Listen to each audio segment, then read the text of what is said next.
बे न'खराव खौरां लाफैना माबायदि मोनदों आरो मा बुंसै आङो नायबाय जाथाया नंगौ हरनि 10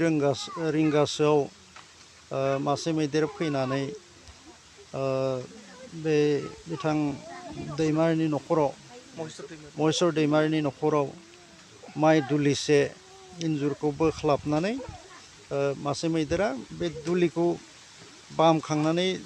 लाना थांदों आरोखि लामासिम माइफोरा गलाजोबदों बेनिफ्राय दुलिया दा गेग्रेबना दङ बहाय माइ साइ जेबो गैलिया माखासेखौ बिथाङा जादोंबो बेनिफ्राय गोग्लैना थानायफोरखौ न'खरा एसे खनथुमना लाबोनानै दा लामनो नाजादों दा बे जाथाया जोबोद दुखिया न'खरनि थाखाय गोरिब न'खरनि थाखाय जोबोद दुखुनांथाव आं दुखु मोनफादों न'खरनि जानानै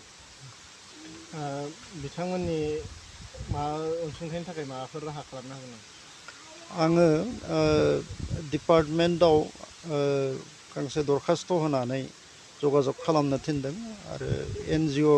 दङ लकेल NGO बिथांमोनजोंबो एसे जगाजग खालामनो होदों आं मिथिनायाव NGOआ नुजाथिफैदों आरो डिपार्टमेन्टनि नलेजाव इतिमध्य रेन्जार बिथांनो इनफरमेसन हरबाय होननानै आं मिथिदों आरो आं निजेबो रेन्जारखौ कन्टेक्ट खालामनायनि खोथा आङो सानदों जाहाथे बिथाङा